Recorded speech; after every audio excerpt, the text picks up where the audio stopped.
simple line drawing tutorial on wildflowers.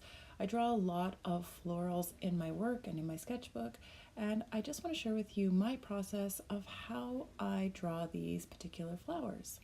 I don't have any specific names for these flowers. Some of them are created or inspired by specific flowers, and a lot of them I've just made up. So I'm starting here with a 3-petaled flower, which I'm going to add some thin, long leaves to. And I'm holding my pencil really lightly in my hands, and this is so that the pencil has a little bit of control, so that I'm not making these really hard straight lines, so that there's a little bit of waviness to the lines, and that helps the flowers and the leaves look a lot more natural. Now I'm going on to a California poppy inspired flower. I start with the petal that's sort of the most prominent petal, and then I build out around those to create sort of an overlapping effect. You'll also notice that I've drawn them in a couple of directions, and this helps with your composition. If you have all the flowers facing the viewer, or if you have all the flowers facing the same way, it gets a little monotonous, and if you start to change up your view of some of the flowers, it creates a much more interesting subject. Here is some of the little vines that I create, and I use these mostly as a filler. This is some grasses. I like to create different textures, and grass really helps that out. So I just draw a line, add some of those sort of feathery like seeds at the top, and then really lightly draw, again, holding my pencil loosely, some loose little blades of grass that come off of the stem. Now with those vines, I like to add them as fillers, and I like to draw my line up so that it fills the space that I want it to do, and then I go back down the vine and I add where the leaves are.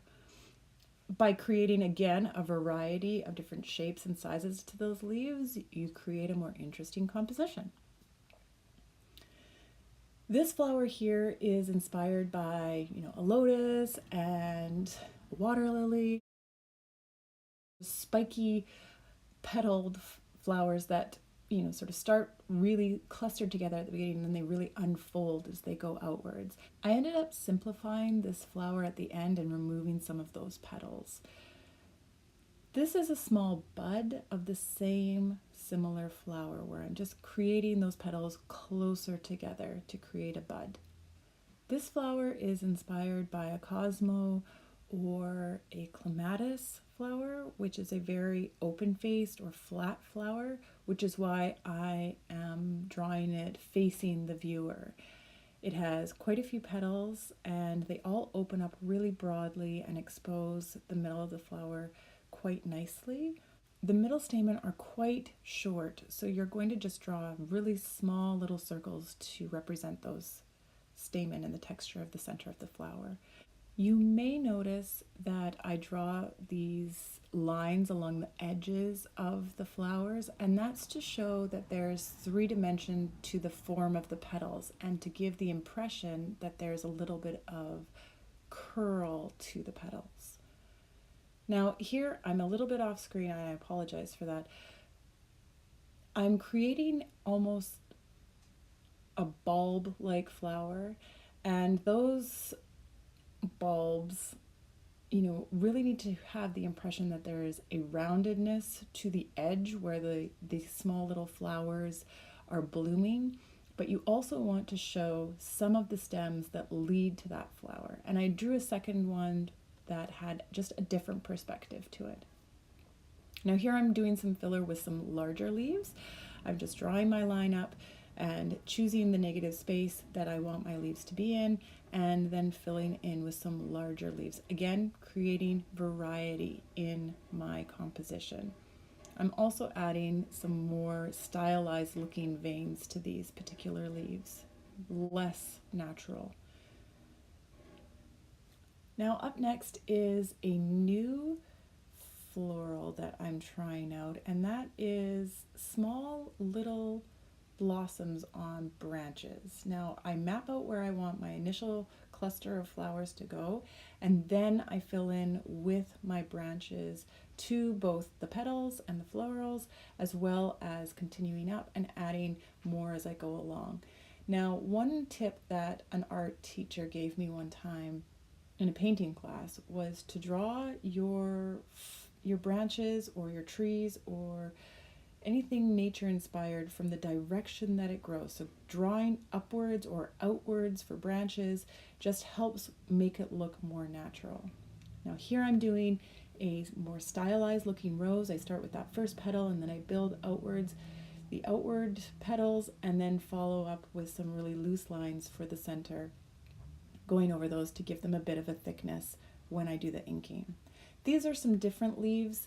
Now again, I'm mapping out where I want my leaves first to show the direction and the space that I want my leaves to fill in before I draw my lines, adding the stems that's going to lead to the main branch, and then adding the center veins.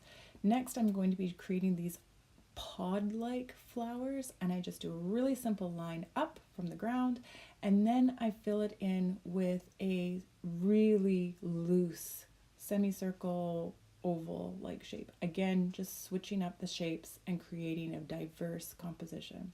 More vines here. I'm adding a couple more that are just slightly different in the leaf shape and slightly different with the amount of leaves that are on the vines. And then I'm going to go into some interesting little flowers that I saw that are actually weeds, and they have this pod-like bulb at the end of the stem, and then it's followed off with a really beautiful little yellow flower that blooms right at the tip of the pod. These flowers are almost like a sort of stylized carnation or dianthes. I believe that's it. Dianthus? Just really tiny, wavy, delicate little petals that have a really thin stem and just some really small details along the veins of the petals. I really like these, and I love the texture that the edges and sort of ruffliness of those petals gives.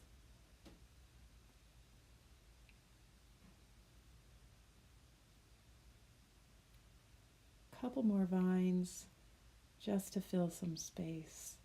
Another tip for line drawing florals is that your lines can be broken. They don't have to be connected. They don't have to be complete.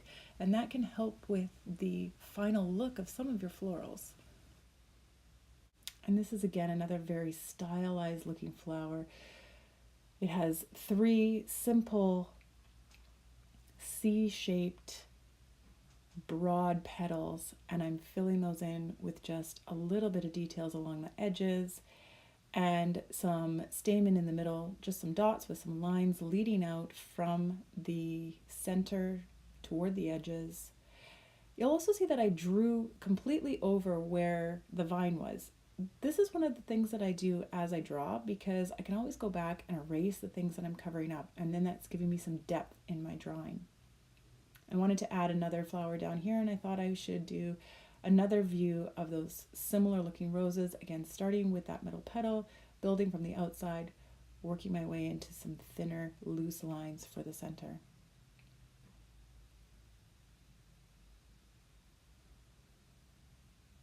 More stems, just filling up the space.